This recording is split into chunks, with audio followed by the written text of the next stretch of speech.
Wow, you guys. Slasher movie reviews here, and as you've heard from news, Wes Craven has passed away with his battle with brain cancer at the age of 76, I believe. Now, I personally heard this news at work. I took a break, I checked my phone, and I saw that I was just flooded with text messages saying, Wes Craven has passed away, Wes Craven has passed away, and I will immediately admit my mouth dropped to the floor. I was just in complete shock, and thank God I was at work and I had stuff that needed to get done because I could feel the tears start to swell up inside. Because I will admit, because the moment that I got off of work, those tears just started to come out. I just cannot believe that Wes Craven has passed so quickly, and I mean, it just shows, like you never know, like when death is coming for us. You never know when it's coming, and it's just gonna come, and it's just gonna hit like a force to everyone and whoever was involved in his life. Like I didn't know Wes. I then can call him up and be like, "Hey, yo, Wes, this new horror film, It Follows, is out, and everyone's going nuts over it. Want to go watch it?" I didn't know Wes like that, but I did know Wes in the sense that he impacted me, and I felt like his films still linger inside of me because they were so impactful. I mean, Wes Craven was a true master of horror. When I think of masters of horror, I think of John Carpenter. I think of Wes Craven.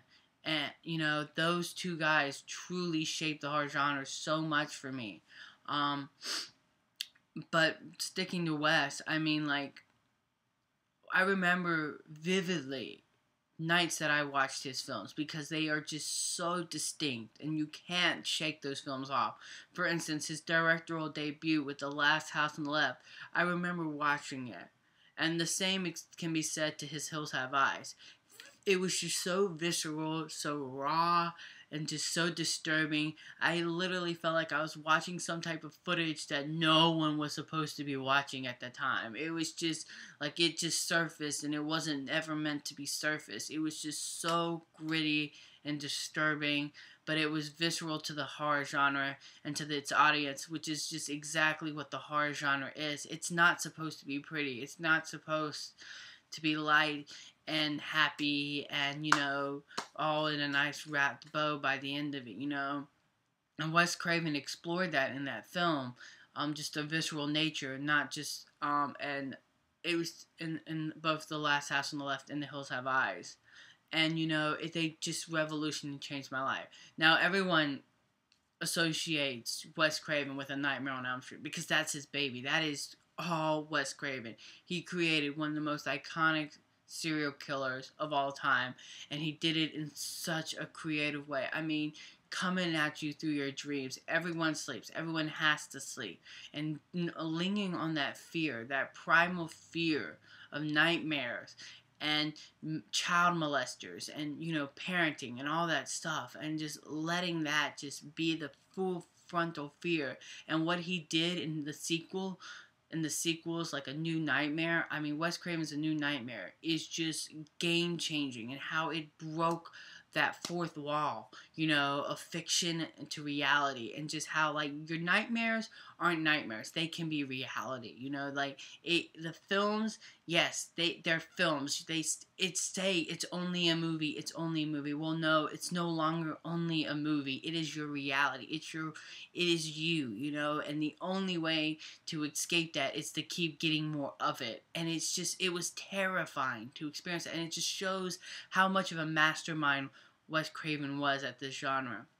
I mean, the dude changed it countless times. I mean, People Under the Stairs is extremely underrated. It's just so out there and bizarre and intense.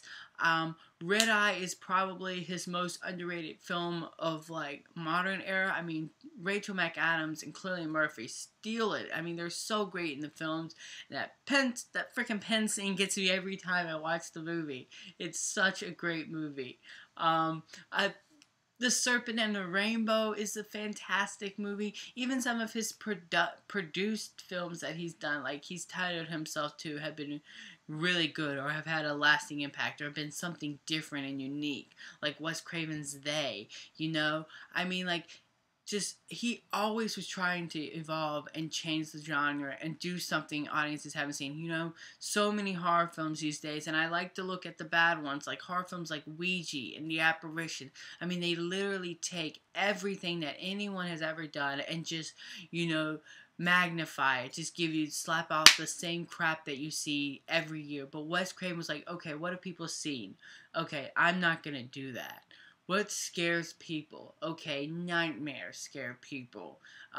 What, you know, and build off of that, you know, the fact of not feeling that you're not alone. And just, he exemplify that. But he was also just a great filmmaker, and you saw that with his Music in the Heart film. I mean, you see just how he is able to make performances. Granted, you're working with the unstoppable Mel Streep, but he was just a director. He was a fine craftsman at that. I mean, he revolutionarily changed me. Like, I don't credit him as being the person who got me into horror. Like, oh, I watched Scream and then I was revolutionarily, like, in love with horror. No, that was Friday the 13th. And there's a whole video of me going on of how I got into horror. But, Wes Craven did play an impact in my love for horror, though, in a sense of, like, I saw his films and I saw how great the horror genre is. His films show you how much the horror genre works and why, in my opinion, it's the best genre in film. You know, people can go on and on and on about why horror movies are dead and why people think that horror movies are in a rough spot. I generally think mainstream horror movies, yeah, they're in a little bit of a rough spot, but the sort of the indie circuit, the circuit that where Wes Craven got started in, you know, that circuit is still alive and fresh today, and you can see it, and you can see where these upcoming horror directors are, like, totally influenced by Wes Craven, and it brings so much to me, because, like, as someone who loves the horror genre, wants to work in the horror genre, and wants to be able to thrill an audience like Wes Craven, because no one could thrill an audience like Wes. I mean, he was a master for a reason. People called him the master of horror for a reason. I mean, I'm trying not to cry here. I mean, he was called a master of horror for a reason here. I mean, he changed me in the sense of why I never expected to ever be frightened. I mean, what I remember vividly the night that I watched Scream for the first time, and yes, a lot of Scream goes to its writer Kevin Williams, because he wrote such an amazing script, and how he was able to take things that Wes Craven did, cliches that Wes Craven did, and flip them on their head and make them so fresh and new and relevant, was just incredible. I mean, I don't normally go for these type of glorify death type things, because that's why I'm like, I don't know if I want to make a video about me talking about Wes Craven, because I feel like I'm just glorifying his death.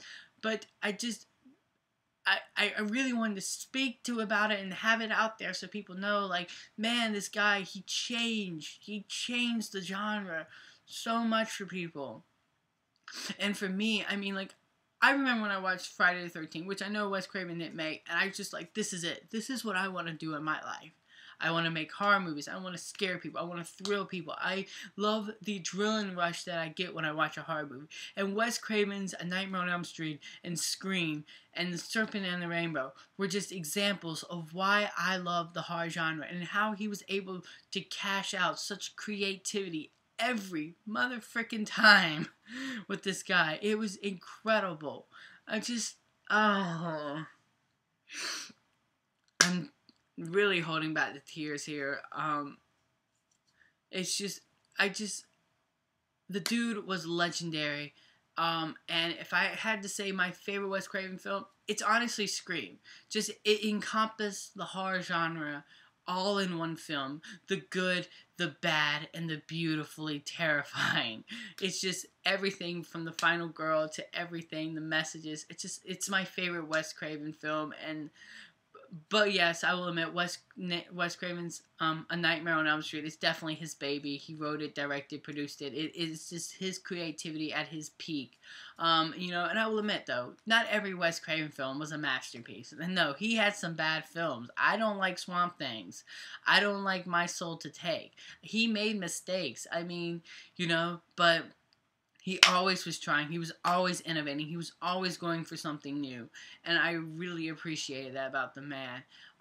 He was a master of horror. You know, he gave us many, many nightmares. But it's also somewhat refreshing to know that that man's nightmares are over. He no longer has to battle brain cancer. It may have taken him in the end, but he's off in some realm, probably giving heaven hell right now, if he believes in it, because he's just such a great guy. He seemed like a great guy from interviews. A lot of people said that he was always so nice and sincere in interviews, giving his full attention to the interviewer, which is just so great. You know, and to Wes Craven, the creator of our nightmares, I just want to say thank you for scaring the heck out of me. You literally were incredible. And I just wish you and the family the best of luck. I know this video is extremely long, but I feel like I had to say this. I had to get this off my chest because I just this is my genre. This is my genre. This is the genre that I love. Yes, Inside Out and Frozen and Hunger Games are all in the background, but this is my genre. This is where I live. This is where I live every day. I love the horror genre, and I love every single motherfucking one of you guys out there who love the horror genre, who love the adrenaline rush of being scared and what Wes Craven accomplished in his films. And I'm just so thankful to know that I have horror movies in my life, and I have horror movies like A Nightmare on Elm Street and The Serpent and the Rainbow and, you know, People Under Stairs and The Hills Have Eyes and The Last House on the Left. You know, just incredible. And even his remakes, like, I will admit, like, his remake of The Hills Have Eyes is terrible. That remake of that film is terrifying, even though I know he didn't direct it. He had massive influence on it. It's terrifying. And just, yeah.